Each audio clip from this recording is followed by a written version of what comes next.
नमो अरिहन्तारं नमो सिद्धाणं नमो आयर्याणं नमो उवक्षायाणं नमो लोये सव्यसागुरं मङ्गलं भगवान् वीरो मङ्गलं गौतमो गणी मङ्गलं कुन्दकुन्दाद्यो जैनधर्मोऽस्तु मङ्गलम् सर्वमङ्गलमाङ्गल्यं सर्वकल्याणकारकं प्रधानं सर्वधर्माणां जैनं जयतु शासनं जैनं जयतु शासनं। जैसे कि वैसे तो हमारा जो स्वाध्याय क्रमिक स्वाध्याय चल रहा है बराबर योग सार ग्रंथ के आधार से चल रहा है, लेकिन एक विशेष प्रकरण, एक दिन का प्रकरण लेके हम वापसी योग सार पे पुनः आएंगे। बहुत ही विशेष प्रकरण है। विशेष प्रकरण क्या, आप सभी को बराबर यहाँ पर दिखाई ही दे रहा है कि हम वास्तव में अभी क्या चर्चा करने वाले हैं। साल बीतते चले जाते हैं, दिन बीतते चले जाते हैं, बरसों बीतते चले जाते हैं, लेकिन एक चीज़ है जो हम बहुत उल्लास से मनाते हैं। वास्तव में हमारे मन में भी बहुत सारे प्रश्न, जिज्ञासाएं बराबर बनी रहती हैं। हम एक सबको मैसेज करते हैं, सबको बार बार अभिनंदन करते हैं कि happy new year, happy new year, नए साल की बहुत बहुत शुभकामनाएं। अब आज रात से ही शुरू हो जाएंगे। जैसे ही 12 बजने में 5 मिनट बचेंगे, अभी रुको, अभी 5 मिनट बचे हैं, फिर धीरे धीरे गिनती उल्टी चलती जाएगी 55, 56, 57, 58, अभी बस और एकदम हैप्पी न्यू ईयर। ऐसा क्या होता है कि एक समय बाद ही नया साल और उससे पहले ही पुराना साल। वास्तव में विचार करने वाली बात है, जो ये नया साल की परंपरा है भी, क्या ये हमारा नया साल है या किसका नया साल है?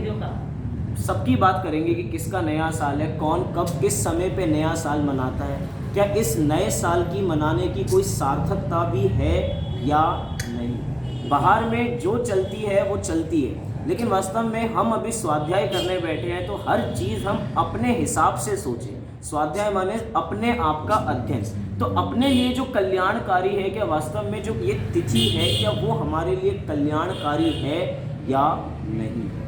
हैप्पी न्यू ईयर, 3 शब्द हैं। हैप्पी न्यू ईयर हिंदी में कहेंगे नूतन वर्षाभिनंदन। अभिनंदन माने हैप्पी, नूतन माने न्यू और वर्ष माने ईयर, कि नए वर्ष की बहुत बहुत शुभकामनाएं। विचार करना चाहिए, किसी बच्चे का जन्मदिन होता है, उसको सेलिब्रेट किया जाता है, उसके पास मनाने का कारण है कि हाँ आज मेरा जन्म हुआ था। किसी की एनिवर्सरी मनाई जाती है तो हाँ भैया उस दिन कोई घटना घटी थी, तो इसकी वजह से हम ये पर्व मना रहे हैं या ये इस त्यौहार को बराबर मना रहे हैं। इस दिन भगवान महावीर को मोक्ष हुआ था, इसीलिए हम बराबर महावीर भगवान का मोक्ष कल्याणक मना रहे हैं। इस दिन भगवान महावीर का जन्म हुआ था, इसीलिए हम ये चीज़ मना रहे हैं। इस दिन 700 मुनिराजों पे उपसर्ग दूर हुआ था, इसीलिए हम रक्षाबंधन मना रहे हैं। हर पर्व को मनाने का हमारे पास कोई ना कोई कारण अवश्य है।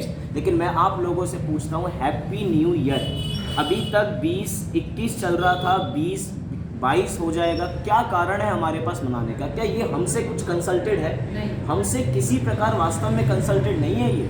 क्यों? क्योंकि किसी में तो किसी उसमें वजूद है दूसरे व्यक्तित्व का, कि वो अपने से किसी जोड़ के उस वर्ष को मना रहा है, कुछ ना कुछ कर रहा है। लेकिन वास्तव में नूतन वर्षाभिनंदन हमसे किस प्रकार जुड़ा हुआ है हमें पता भी नहीं। हम बस बोलचाल में मनाते आ रहे हैं। कब से मनाते आ रहे हैं? जितनी अपनी उम्र है उतने सालों से मनाते आ रहे हैं। मैं 21 सालों से बराबर सबको happy new year, happy new year, happy.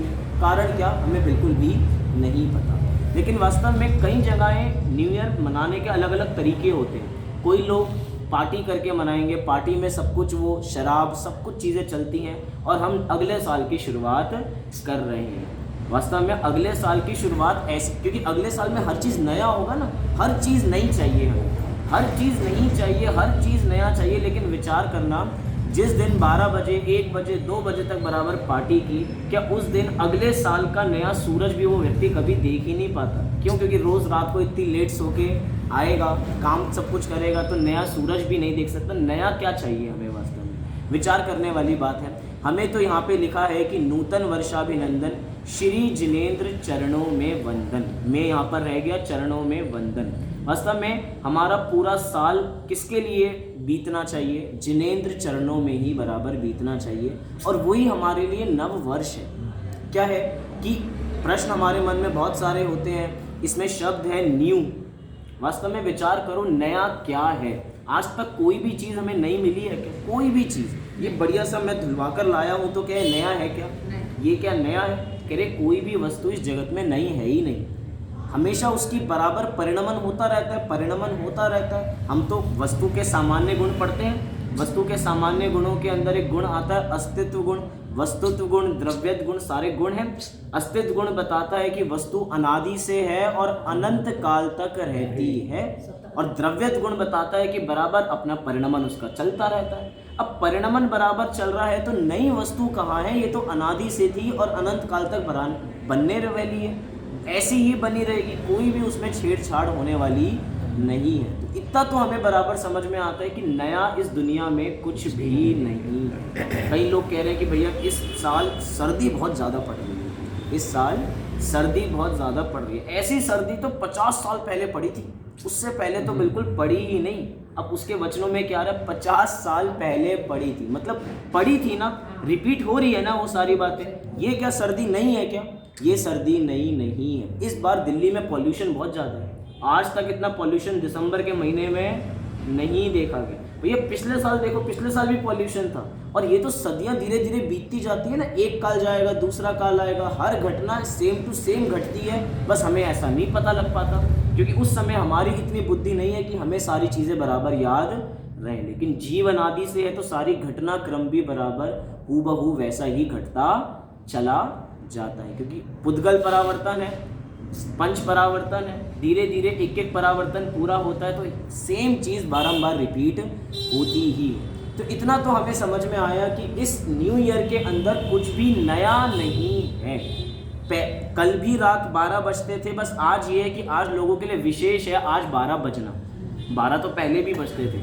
वास्तव में विशेष वो तब होगा जब मिथ्यात्व के 12 बजेंगे, जब कर्मों के 12 बजेंगे, जब अपनी हम आत्मा में आएंगे, जब अपनी आत्मा में लीन होंगे, जब कर्म रूपी दुश्मनों के 12 बजेंगे, तब वास्तव में कुछ नया होगा। बाहर में कुछ नया नहीं होने वाला, और हम जिसमें नया करना चाहते हैं वो नया है नहीं। मैं कहूँ कि हम बढ़िया सी बढ़िया नई की नई गाड़ी लेकर आए, वो कितने समय तक नई रहने वाली है?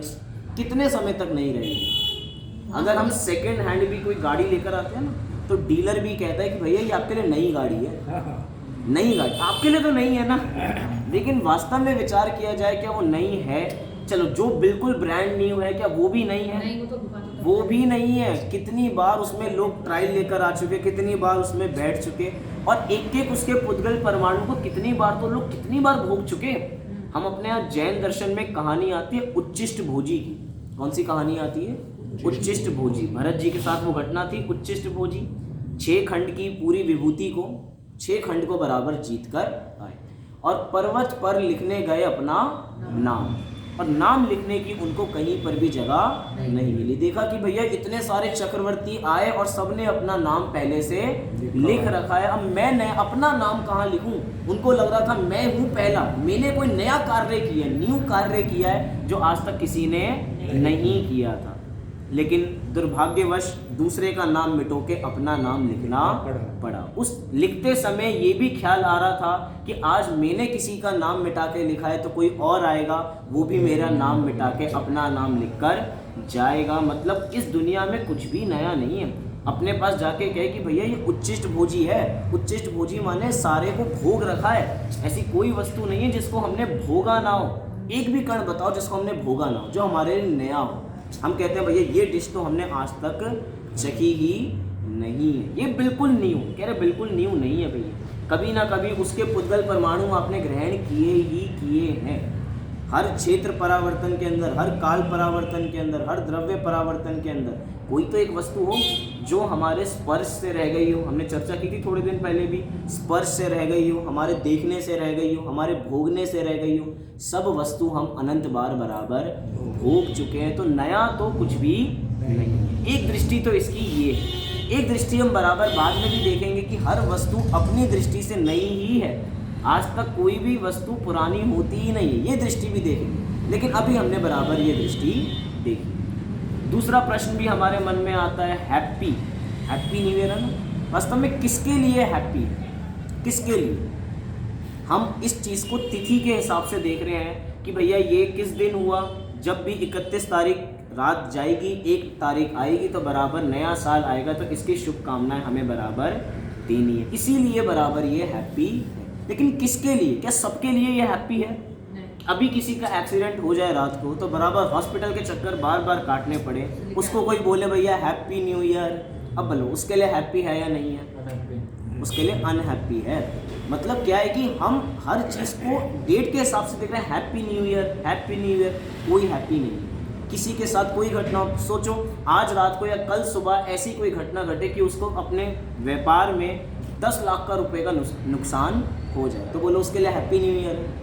उसके लिए भैया हैप्पी न्यू ईयर नहीं है। तो ऐसे ही चलता है ना, जैसे कि कोई दिवाली है, दिवाली पे सबका बढ़िया काम चलता है, लेकिन किसी का काम नहीं चला तो कोई उसे हैप्पी दिवाली विश करे, कहे भैया हमारे तो 10 लाख रुपए का नुकसान हुआ, ये दिवाली नहीं दिवाला हो गया हमारे लिए तो।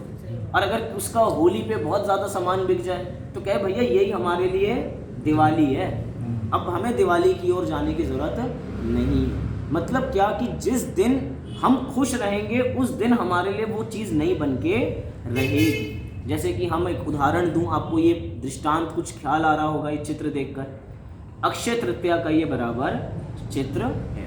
लोग मानते हैं कि भैया जो काम करो किस दिन करो, अक्षय तृतीया के करो भैया, बहुत शुभ दिन। कैसा दिन है? बहुत शुभ दिन है, अक्षय तृतीया के दिन हम करेंगे। कोई 3-4 दिन पहले करे तो भैया रुक जाओ, अभी अक्षय तृतीया आ रही है।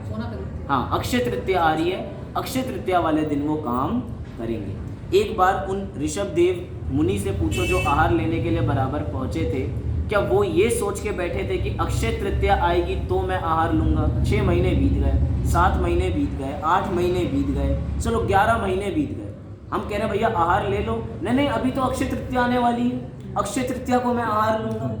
अरे जिस दिन उनका आहार हुआ वो दिन अक्षय तृतीया कहलाने लग गया कि भैया ये अक्षय तृतीया, ये तृतीया ऐसी है जो अक्षय है, कभी ये क्षय को प्राप्त होने वाली नहीं है।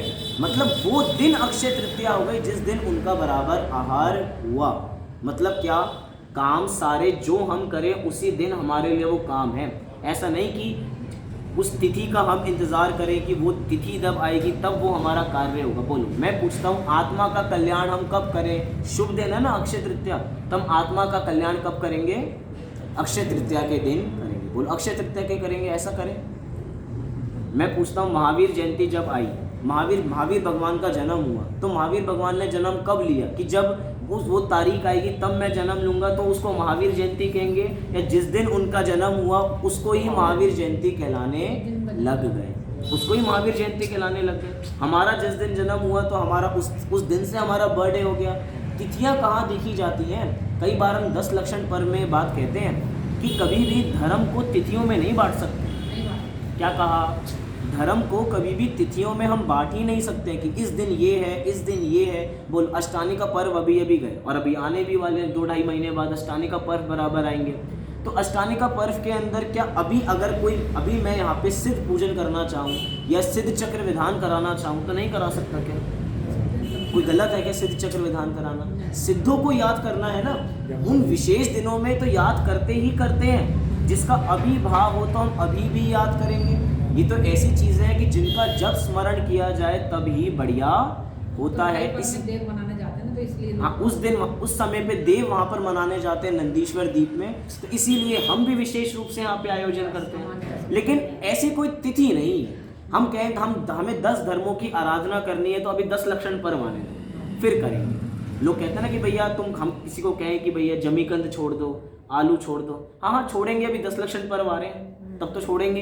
अभी क्या अब इसको छोड़ने की कोई तारीख नहीं है, जिसके मन में जब आए वो तब छोड़े। क्या इसलिए कह रहे हैं कि भैया किसी भी पर्व को हम तिथियों में बांट सकते नहीं है। जिस दिन हम सम्यक्त को प्राप्त कर लेंगे वो हमारे लिए हैप्पी न्यू ईयर है। आपको पता है मुनिराजों का दूसरा नाम द्विज है। द्विज क्या है? मुनिराजों का दूसरा नाम द्विज है। क्यों है द्विज उनका दूसरा नाम? द्विज अर्थात दूसरा जन्म। जिस समय वो मुनि दीक्षा लेते हैं उस समय उनका दूसरा जन्म कहलाने लग जाता है। एक तरीके से अब भैया जो अभी पूरी जीवन था 360 एंगल से बदल गया। अब जो पहले था अब नहीं है, अब तो दूसरा जन्म है। किसी ने कभी देखा है कि एक ही मनुष्य पर्याय में किसी के 2 जन्म हो रहे हैं? हाँ भैया हो रहे हैं। महान कार्य होते हैं तो दूसरे जन्म भी हो जाते हैं। ऐसे ये हैप्पी न्यू ईयर क्या है? मैं अगर कल परसों मैं अभी आज के मनाने के चाहूँ हैप्पी न्यू ईयर, हाँ भैया जिस दिन मैं सम्यक प्राप्त करूँगा वो मेरे लिए हैप्पी दिन है, वो मेरे लिए खुशी का दिन है, वही मेरे लिए मंगलकारी दिन है। हम किसी को हम दिनों में बराबर बांट सकते नहीं है।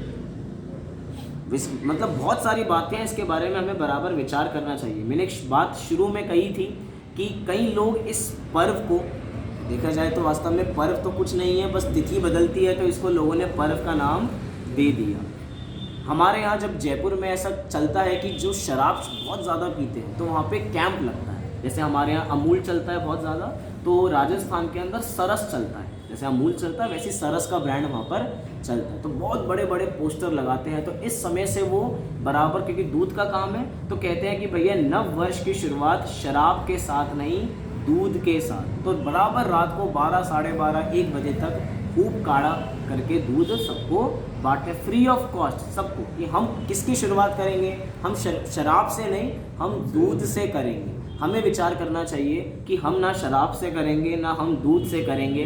हम किससे करेंगे? हम जिनेंद्र चरणों से करेंगे। मतलब जिनेंद्र चरणों से क्या मतलब? हमारी शुरुआत कहाँ से होगी और हमारा समापन कहाँ पर होगा, हमें वास्तव में विचार करना चाहिए।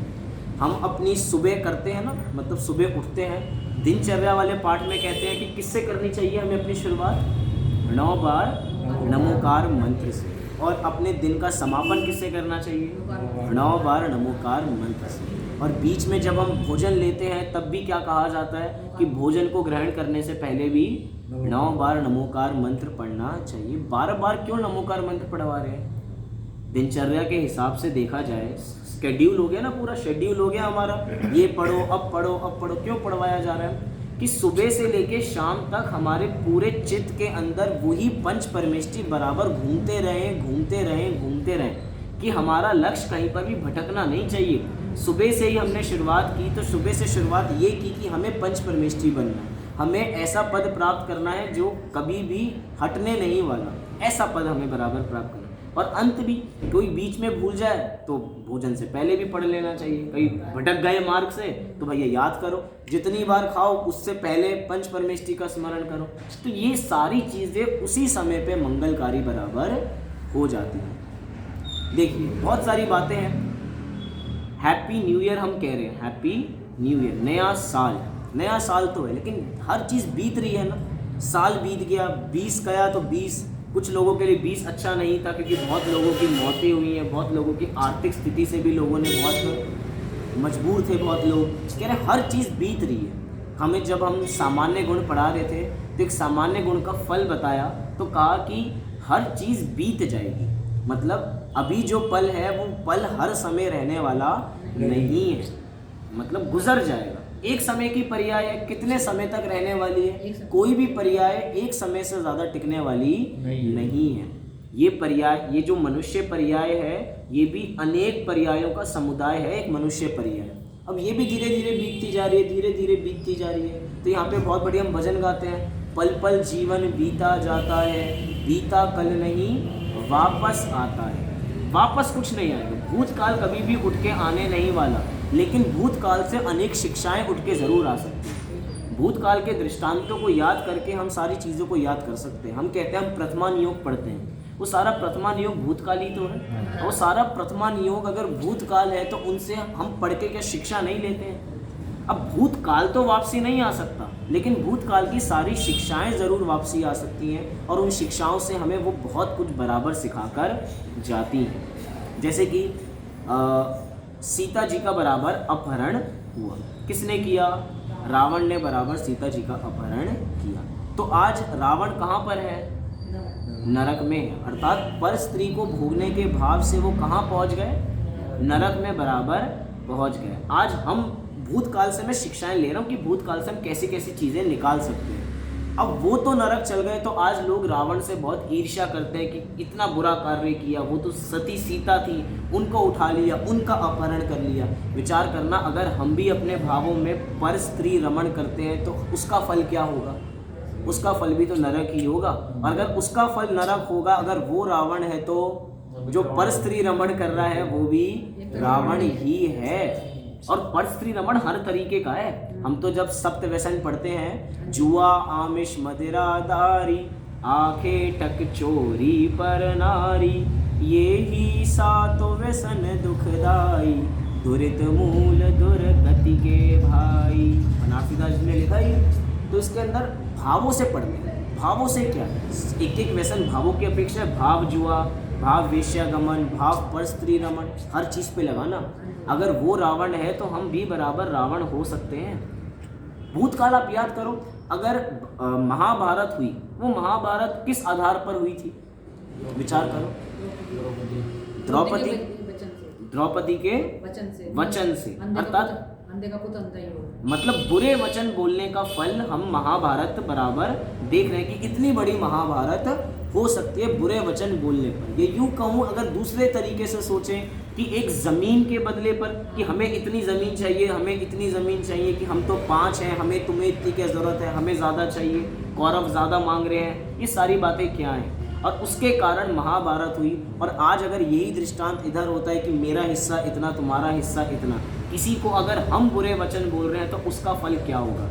द्रौपदी ने अगर बोले तो उसका फल उसको मिलेगा, हमने अगर बोले तो हमें उसका फल मिलेगा। कहा जाता है कि जो ज़बान है ना, ज़बान ये बहुत चालू है। कैसे? ये बोलकर तो अंदर चली जाती है, जूते सर को खाने पर। ये तो बोल के अंदर चली गई, नाजुक है ना बहुत, दोनों दांतों के बीच में सुरक्षा का पहरा बना रखा है इसने।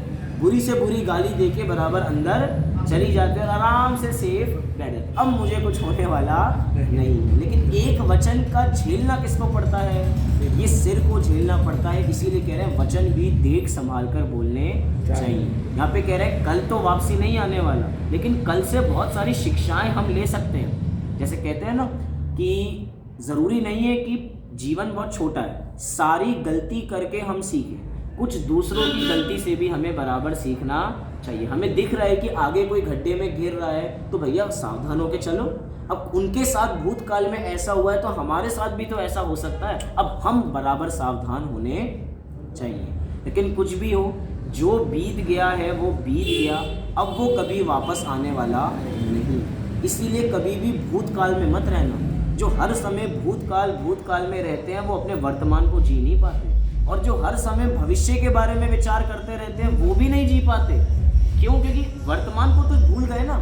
हमें इतने साल बाद ये काम करना है, हमें भैया 2025 के अंदर एक बहुत बड़ा घर बनाना है, एक बहुत बड़ा घर बनाना है। बस विकल्प है ही हमारे, और बारंबार विकल्प करके रहता कहाँ है संसार में। कहते हैं ना, जिया कब तक उलझेगा संसार विकल्पों में। कब तक उलझेगा? अनंत काल से उलझ रहा है और अनंत काल तक उलझेगा अगर विकल्प ही करता रहे। इसलिए विकल्प तो वास्तव में अकिंचित कर है। कैसे है? अकिंचित कर। अकिंचित कर के लिए कहा जाता अहेतुक है। अकिंचित कर माने क्या? अकिंचित कर मतलब क्या? कार्यकारी नहीं है। आप कितने विकल्प करो वो कभी सार्थक होने ही नहीं वाले हैं। अभी जितने मैं विकल्प कर रहा हूँ, हम हर साल क्या कहते हैं, रेजोल्यूशन लेते हैं ना, नए साल का नया संकल्प लेते हैं कि इस साल हम बराबर क्या कार्य करेंगे। पिछला साल गया तो गया, नया साल में हम क्या कार्य करेंगे। लेकिन जिस ऊर्जा से हम बराबर जो विकल्प करते हैं, उस ऊर्जा से वो पूरा साल बीतता नहीं है। एक बच्चा जो होता है ना, रात को सोने से पहले टाइम टेबल बनाता है। क्या टाइम टेबल बनाता है? इतने बजे से इतने बजे तक ये करूँगा, इतने बजे से इतने बजे तक कि भैया सुबह 6 बजे उठूँगा, 8 बजे तक ये करूँगा, 8 से 9 ये करूँगा, 10 के बाद ये करूँगा। पूरा दिनचर्या उसने बनाई। अब विचार करना, उसकी शुरुआत ही अगर 9 बजे से हुई तो बताओ उसकी दिनचर्या सही चल पाएगी क्या? दिनचर्या बनाने में तो उसने खूब 1 घंटा लगाया था विकल्पों में, लेकिन वो 1 घंटे भी 3 घंटे बन के बेकार हो गए ना, आगे के 3 घंटे उसने बिगाड़ दिए अपने दिनचर्या से। इसलिए विकल्प हैं बस, और विकल्प वास्तव में माया जाल है। कल पंडित जी बताते ना, संकल्प और विकल्प, राग द्वेष और अपने जितने भी विकारी भाव हैं, यही संकल्प विकल्पों में घूमते रहते हैं। इसलिए अकिंचित करें अहेतुक हैं। अहेतुक वो होते हैं जिनसे कोई प्रश्न नहीं कर सकते, ये विकल्प हो, अब इसकी सार्थकता करके दिखाओ। नहीं भैया, विकल्पों की सार्थकता होती ही नहीं है। देखिए, अब थोड़ा हम विचार करते हैं कि नवीन वर्ष है, नया वर्ष, क्या वास्तव में हमारे लिए कोई नया वर्ष है क्या? कह रहा नहीं भैया, हमारे लिए नया वर्ष नहीं है। अरे जैनियों के लिए क्या, हिंदुओं के लिए भी ये नया वर्ष नहीं है। कोई बाहर से आया, बाहर से वास्तव में क्या है, कोई बाहर का व्यक्तित्व, उसके जीवन मरण के हिसाब से हमने अपना नव वर्ष मनाना प्रारंभ कर दिया कि भैया ये 1 तारीख है, आज से बराबर नव वर्ष प्रारंभ हो जाता है। देखो आपको दिखाई दे रहा होगा पहले नंबर पे ईसाइयों का नव वर्ष, अर्थात 1 जनवरी, 1 जनवरी से बराबर वो नव वर्ष मनाते हैं। जो ईसा मसीह हैं वो भारत में नहीं हुए थे, लेकिन आज भारत में उनके हिसाब से क्या मनाया जा रहा है, नव वर्ष मनाया जा रहा है। और उसी अंधाधुंध में हम भी क्या मना रहे हैं, हम भी बराबर नव वर्ष मना रहे हैं। इसको कहते हैं भेड़ चाल।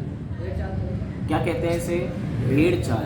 भेड़ वो होती हैं जो कुछ देखती नहीं है, जहाँ पूरी दुनिया जा रही है वहीं पूरे सारे में जाने लग जाते हैं, जो कभी भी सार्थक नहीं होता। आगे कह रहे हैं पारसियों का नव वर्ष। क्या कहा, पारसियों का नव वर्ष कब आता है, नवरोज से। आमतौर पर 19 अगस्त से उनका नव वर्ष मनाया जाता है। पंजाबियों का नव वर्ष होली से बराबर आता है।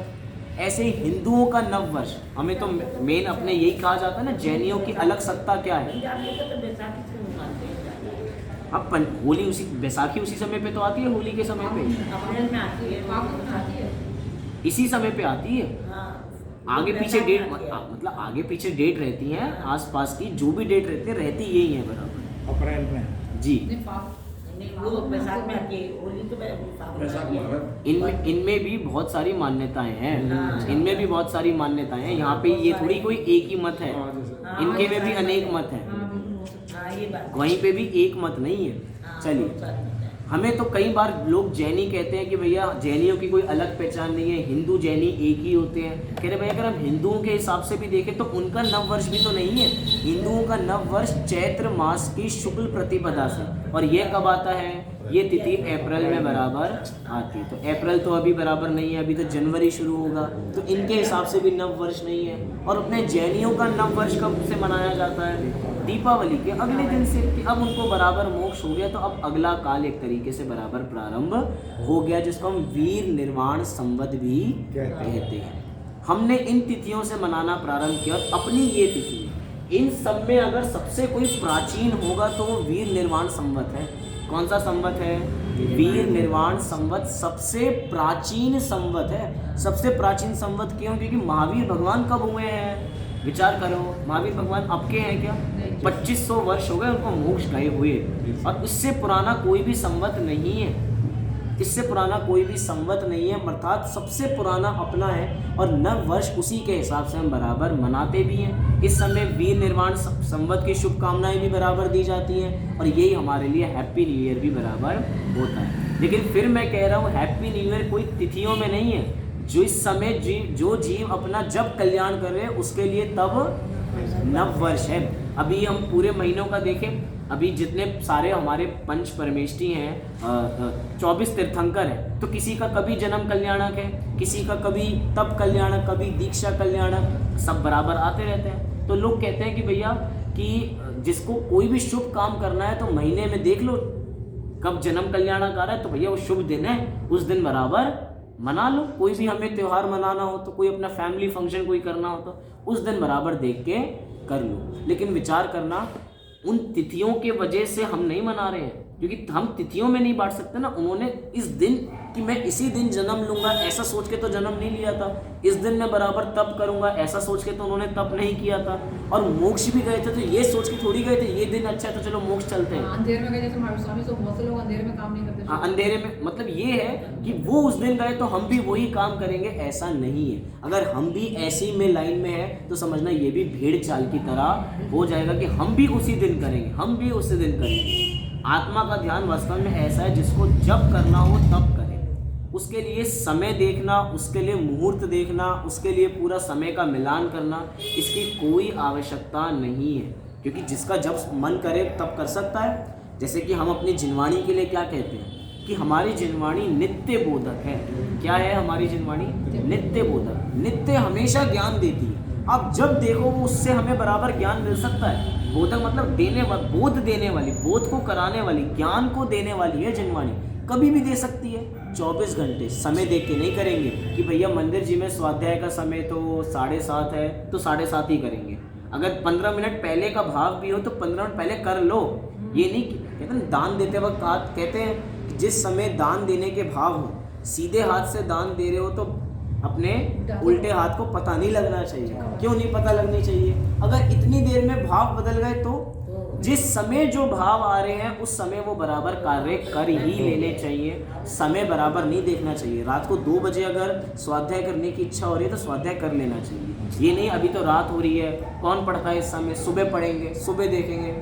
भाई सुबह देखेंगे तो सुबह ही है। अब वो समय गया, एक पल का भी भरोसा नहीं है। धीरे धीरे चीज़ें आउट होती जा रही हैं। वास्तव में जीवन को एक तरीके से अगर क्रिकेट मैच पे देखें ना, जैसे क्रिकेट के अंदर 20-20 के ओवर होते हैं, 50-50 के ओवर होते हैं। समझो जैसे एक एक ओवर खत्म हो रहा है, एक एक साल जाता जा रहा है, एक एक साल बराबर जाता जा रहा है, एक एक साल। सोच के देखो अगर कोई मैच 20 ओवर का है, क्या कोई मैच 20 ओवर का है और 15 ओवर निकल चुके हैं और 15 ओवर में कोई इतना कमाल नहीं किया। अब जो 5 ओवर बचे हैं उसमें सारी टेंशन आ जाएगी कि अब इतना सारा काम हमें इतनी देर में कैसे करेंगे।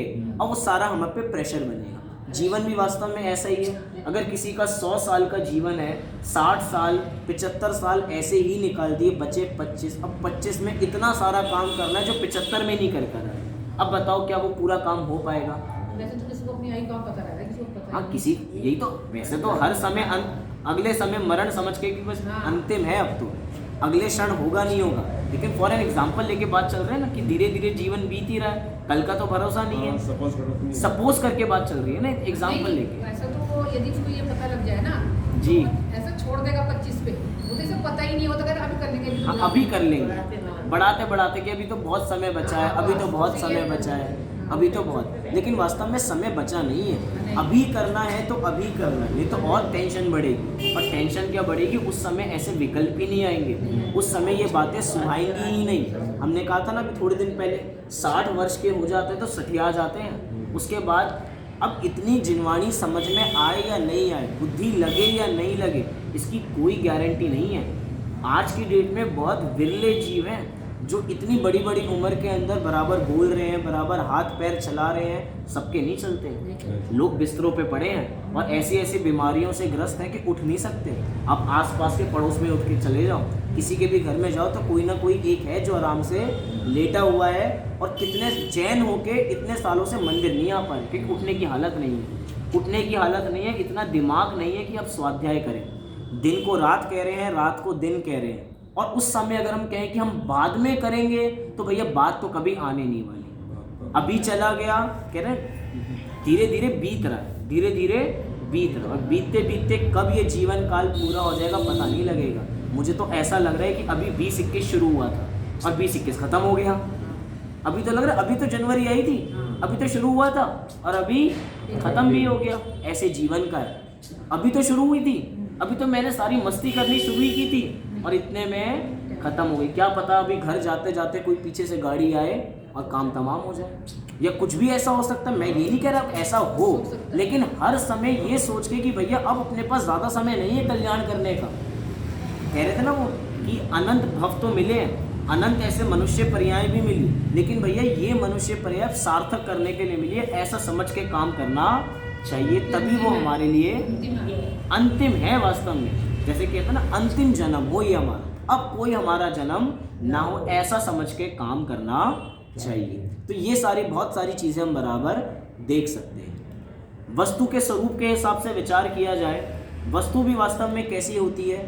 उत्पाद व द्रव्य से युक्त होती है। तीन चीज़ें हैं, उत्पाद, व और द्रव्य। क्या होती हैं ये उत्पाद, व और द्रव्य?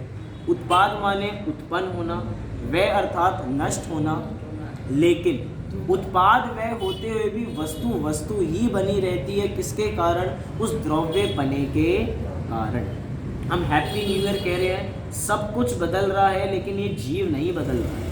समय बदल रहा है, काल बदल रहा है, बाहर के क्षेत्र बदल रहे हैं, सब कुछ चेंज हो रहा है, लेकिन जीव जीव ही है। जीव बराबर द्रव्य है, बाकी सब में उत्पाद व उत्पाद व उत्पाद व। इस शरीर का जन्म, इस शरीर का मरण, इस शरीर का जन्म, इस शरीर का मरण। लेकिन स्थिर कौन रह रहा है? स्थिर तो एक जीव रह रहा है उस द्रव्य वस्तु के कारण। मतलब क्या? वस्तु तो रहेगी एक ही, लेकिन उसी एक ही वस्तु में उत्पाद भी है, उसी में व्यय भी है और द्रव्य भी है, जिसको कहा जाता है कि वस्तु बदल कर भी नहीं बदलती। क्या कहा?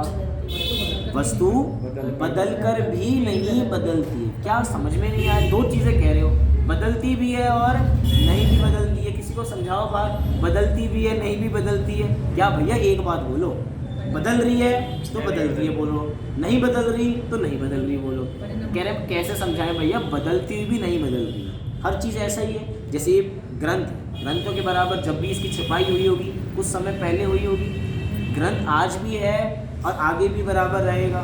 तो इसको हम द्रव्य रूप से समझें, लेकिन बराबर जिस समय ये छपा था उस जैसा तो नहीं है ना। उसकी पर्याय बराबर जाती जा रही है, उसकी पर्याय जाती जा रही है। जो पेज बिल्कुल करारा था, बिल्कुल सफ़ेद था, समय के साथ पीला पड़ने लग जाता है। आप अपने सफ़ेद कपड़े उठा के देखो कुछ पहले के, मैंने उठा के देखा अपनी अलमारी में कुर्ता अपना, देखा रे पीला कैसे हो गया। खरीदा तो सफ़ेद था, लेकिन 4 साल 5 साल पहले का देखा, ये तो पीला हो गया। कपड़ा तो कपड़ा ही है, लेकिन उसमें उत्पाद व चलता जा रहा है। और विचार करना, हमें उत्पाद व्यय पर ध्यान नहीं देना, हमें किस पर ध्यान देना है? हमें ध्रुवता पर ध्यान देना है। जैसे कि मैं उदाहरण के लिए बात करूं, अगर इस पे कोई दाग लग जाए, क्या इस पे कोई दाग लग जाए, दो व्यक्ति हैं, एक मेरे जैसा होगा, एक कोई और होगा। मुझे पता है कि दाग लगा है और दाग छूट भी सकता है, और किसी ने अगर ऐसा ही मान लिया कि ये दाग है और ये छूट सकता ही नहीं है, तो उसको छुटाने का उपाय भी नहीं करेगा। कहेगा ठीक है अब तो लग गया तो लग गया, अब उसको हटाने का प्रयास भी वो नहीं करेगा। माने क्या? मैं उदाहरण देके समझाना चाहता हूँ। जो ये है, ये तो हुआ द्रव्य। जो ऊपर लगी है वो क्या है? उत्पाद व्यय के माध्यम से जो पर्याय आती जाती जा रही हैं, आएंगी जाएंगी, आएंगी जाएंगी। जो मान रहा है कि भैया ये ही मैं हूँ, ये तो हट ही नहीं सकती, कि अब तो बुढ़ापा आ गया है तो अब तो बुढ़ापा जा ही नहीं सकता, अब तो ये पर्याय आ गई, अब तो ये पर्याय जा ही नहीं सकती। जो ऐसा विचार कर रहा है वो पामर ही बना रहेगा हर समय, वो कभी भी परमात्मा बन ही नहीं पाएगा। जिसको पता है कि पर्याय में उत्पाद व्यय होते हुए भी वो पर्याय मतलब उसका द्रव्यपना वस्तु में कायम रहता है, वही जीव अपना कल्याण कर सकता है। मतलब क्या? कि बाहर में जो कुछ हो रहा है उस पर ध्यान नहीं देना, लेकिन अंदर जो कुछ हो रहा है बस उस पर ध्यान देना। बाहर में बदलाव होंगे, बदलाव पर ध्यान नहीं देना। किस पे ध्यान देना? जो नहीं बदल रहा है। क्यों? क्योंकि मैं वो तत्व हूँ जो कभी बदलता नहीं है, और जो बदलता है वो मैं कभी हूँ नहीं। ऐसा बारंबार हमें वस्तु के बारे में विचार करना चाहिए, और हर वस्तु के बारे में विचार करना चाहिए। जैसे कि अब नया साल आ रहा है ना, अब नए साल के अंदर हर नई वस्तु पे यही विचार करना चाहिए कि ये वस्तु उत्पाद व द्रव्य से सहित है, उत्पाद व द्रव्य से सहित है। उत्पाद भी होगा, व्यय भी होगा, और वस्तु वैसी की वैसी ही बनी रहेगी। और बारंबार इस पे अपने ऊपर अप्लाई करें। जैसे वस्तु उत्पाद व्यय हो रही है और उत्पाद व्यय होते द्रव्य, ऐसे मैं भी तो वही तत्व हूँ। अब उस द्रव्य को कायम रखेंगे, उस मतलब द्रव्य पर ध्यान रखेंगे, तो उत्पाद व्यय तो बराबर बाहर चलता रहेगा, होता रहे बाहर। जो कुछ हो रहा है उस पर हमें ध्यान नहीं देना। नया साल आता है तो नए साल पे हम कोई ना कोई संकल्प भी अवश्य लेते हैं। नया है तो कोई नया संकल्प भी बराबर लेना चाहिए। बहुत ध्यान देना, जितने लोग बैठे हैं सब बराबर स्वाध्याय भी करते हैं, इसीलिए मैं शब्दों का प्रयोग कर रहा हूँ। कोई नया संकल्प भी लेना चाहिए। हर चीज़ नहीं होती है ना, हम घर पे पहले तो मांगते थे, अब नहीं मांगते। हम नया साल आ रहा है, कुछ नया दिलाओ, नया साल आ रहा है, नया गिफ्ट दो, कुछ दो, नया दो। नया क्या दें? तो नया स्वाध्याय दो। मतलब जो करो वो नया करो। हम स्वाध्याय तो अभी भी करते हैं, बोलो आप सभी स्वाध्याय करते हैं, आपके लिए नया क्या होना चाहिए? आप अपने हिसाब से विचार करो, मैं कुछ नहीं बोल रहा हूँ, आप अपने लिए विचार करो। स्वाध्याय तो मैं पहले भी कर रहा था, अभी भी कर ही रहा हूँ। अब नया क्या करना है इस साल में, विचार करो। पहले 2 घंटे करते थे, तो अब 2.5 घंटे होने चाहिए, 3 घंटे होने चाहिए। जो रोज़ मंदिर आते थे उनको बराबर मंदिर में बैठ के स्वाध्याय भी करना चाहिए, और जो नहीं आते थे उनको आना चाहिए। लेकिन अब दिक्कत तो ये है, जो नहीं आते थे उनको आना चाहिए, उनकी बात बताने कौन जाएगा? उनके बात बताने कौन जाएगा जो नहीं आते थे? उनके लिए तो पहले से बात यही चली आ रही है। अब उनके लिए क्या है कि नया वर्ष है ना, तो नए वर्ष को मनाने गए हैं वो। अभी बाहर वाले अभी नए वर्ष को मनाने गए, नया संकल्प लेने गए। इस साल हमने बहुत पार्टी की, तो अगले साल हम उससे भी ज़्यादा पार्टी करेंगे। इस बार हम इतना तो नहीं घूम पाए, लेकिन अगली बार और ज़्यादा घूमेंगे। तो भैया ऐसा हर चीज़ पे लगाओ ना। पिछले साल जितनी बीमारी हुई थी, इस साल उससे भी ज़्यादा बीमारी होनी चाहिए। ऐसा नहीं, कोई नहीं करेगा। मतलब विचार करना, हम इस क्षेत्र के रूप में कह रहे हैं कि कोई ना कोई संकल्प हमारा नया होना चाहिए, नवीन होना चाहिए। यहाँ पे कुछ चित्र तो हमें बराबर षट आवश्यक में से कुछ चित्र दिखाई दे रहे हैं। देव पूजा, यहाँ पे दान का चित्र, मतलब कि दान के रूप में दिखाया गया, स्वाध्याय के रूप में दिखाया गया। कोई तप कर रहा है, तपस्या, अपनी आत्मा का ध्यान कर रहा है। लेकिन कुछ ना कुछ नया होना चाहिए, जो नहीं किया वो होना चाहिए। अब बात है ना, उनको तो नहीं पता, उनको कौन बताएगा? हो सकता है ऐसा भी संकल्प ले लें कि जो नहीं आए उनको बताने का हम संकल्प लेंगे कि उनको ये काम करना चाहिए। घर घर जाके जाएंगे, बताने जाएंगे। बोलो चलोगे मेरे साथ? कौन कौन तैयार है बताने के लिए? सबके जैनियों के घर चलेंगे। आपको पता अपने इसी बलबीर नगर में 900 से 1000 घर हैं जैनियों, 900 से 1000 घर हैं। और 900 से 1000 में यहाँ पे पूरे परिवार का एक रिप्रेजेंटेटिव भी नहीं है। एक रिप्रेजेंटेटिव घर वाले ही नहीं है पूरे। हाँ, अपने घर वाले ही नहीं है पूरे, एक रिप्रेजेंटेटिव भी नहीं है। बच्चों को क्या है, बच्चे नहीं आते हैं, बच्चे नहीं आते। बोली देते हैं, उनको कहते हैं हाँ आओगे, फिर आप कहते हैं ना, फिर उनको मैं इस काम में लग गया, मुझ पर ध्यान नहीं रहा। फिर ध्यान नहीं रहा। वास्तव में हमारी प्रायोरिटी लिस्ट के अंदर ये चीज़ सबसे ऊपर है ही नहीं। मैं पूछूं, अगर हमें कोई 50 काम जल्दी से करने हैं, तो 50 काम में हम मंदिर जी को किस नंबर पे रखें? सबसे लास्ट में होता है। रखेंगे ही नहीं भैया। हो सकता है मंदिर जी लिस्ट में ही ना आए। चलो मंदिर छोड़ दो, तुम ये काम करो। हाँ, मंदिर जी उस लिस्ट में ही ना आए कि भैया मंदिर जी तो वहीं पर है, मंदिर जी बाद में चले जाएंगे। मंदिर जी लिस्ट में ही नहीं है। पहले तो कम से कम, ये तो आपने बहुत अच्छी बात की, कुछ लोगों के लिए लास्ट में तो है। मैं तो उनकी सोच रहा हूँ जिनकी लिस्ट में ही नहीं है, जिनकी लिस्ट में देव पूजा ही नहीं है। विचार करना, वास्तव में उनके लिए पिछला वर्ष कैसा गया नहीं पता नहीं, लेकिन ये वर्ष कैसा जाएगा वास्तव में भगवान के ज्ञान में तो बराबर आ ही रहा है। कैसे, मतलब पूर्व में क्या किया होगा जो आज उनको बराबर ऐसा भुगतना मिल रहा है कि उनको जिन मंदिर के दर्शन भी नसीब नहीं हो पा रहे। बड़े पंडित जी की पंक्ति है ना कि जिसको मंदिर दूर लगे उसके लिए नरक पास है।